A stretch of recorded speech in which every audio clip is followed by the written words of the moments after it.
తాకట్లో ఉన్న బంగారాన్ని విడిపించలేక వడ్డీల మీద వడ్డీలు కడుతూ ఇబ్బంది పడుతున్నారా? అయితే ఇప్పుడే సంప్రదించండి శివ గోల్డ్ కంపెనీ.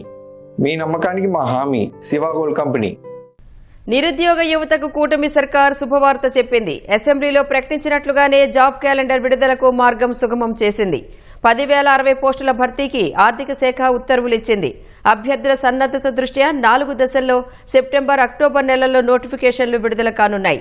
149 గ్రూప్ 1 పోస్టులు, 2,995 ఉపాధ్యాయ పోస్టులు భర్తీ చేయనున్నారు. నిరుద్యోగుల నిరీక్షణకు తెరదించుతూ డీఎస్సీ సహా రాష్ట్రంలో ఖాళీగా ఉన్న 10,060 పోస్టుల భర్తీకి కూటమి ప్రభుత్వం సమాయత్తమవుతోంది. జాబ్ క్యాలెండర్ 2026 విడుదలకు ఆర్థిక శాఖ ముఖ్య కార్యదర్శి పీయూష్ కుమార్ జీవో జారీ చేశారు. మొత్తం 4 దశల్లో ఉద్యోగాలు భర్తీ చేయనుండగా మొదటి దశగా ఉన్నత విద్యాశాఖ మే 15నే నోటిఫికేషన్ జారీ చేసింది. మిగిలిన 3 దశల నోటిఫికేషన్లకు ఆర్థిక శాఖ ఇప్పుడు గ్రీన్ సిగ్నల్ ఇచ్చింది. రెండో దశలో మొత్తం 3,231 పోస్టులకు సెప్టెంబర్ 15న నోటిఫికేషన్లు రానున్నాయి. ఇందులో 149 గ్రూప్ 1 పోస్టులు ఉన్నాయి.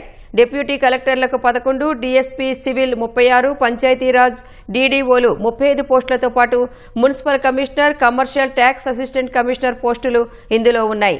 ఇదే దశలో పోలీస్, ఫైర్, జైళ్ల శాఖలోనూ కొలువులు భర్తీ చేయనున్నారు. 542 civil constable, 205 AR constable, 182 civil SI, 116 ARSI పోస్టులు నోటిఫై కానున్నాయి.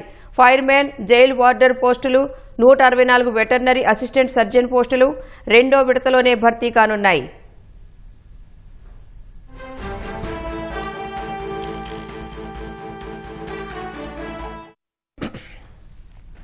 అక్టోబర్ 15న 3-4 దశల నోటిఫికేషన్ విడుదల కానుంది. మూడో దశలో మొత్తం 2,311 పోస్టులు భర్తీ చేస్తారు.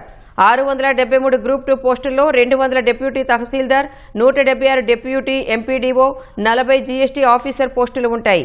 ఎక్సైజ్ అసిస్టెంట్ కమిషనర్లు 25, ఎక్సైజ్ కానిస్టేబుళ్ల పోస్టులు 400 పోస్టులు భర్తీ చేయనున్నారు. ఇరిగేషన్లో 224, పంచాయతీరాజ్లో 173, రోడ్లు భవనాల శాఖలో 79 ఏఈఈ పోస్టులతో పాటు ట్రాన్స్కో అండ్ జెన్కో డిస్కంలలో ఏకంగా 629 ఏఈఈ పోస్టులు భర్తీ చేయనున్నారు. 4వ దశలో పూర్తిగా ఉపాధ్యాయ కొలువుల నోటిఫికేషన్ రానుంది. డీఎస్సీ ద్వారా 2,995 పోస్టులు భర్తీ చేయనున్నారు. సబ్జెక్టులు, జిల్లాల వారీగా ఖాళీల వివరాలు త్వరలోనే ప్రకటిస్తారు. పరీక్షల నిర్వహణలో ఎలాంటి వివాదాలకు తావివ్వకుండా కంప్యూటర్ ఆధారితంగానే నిర్వహించాలని ప్రభుత్వం యోచిస్తోంది.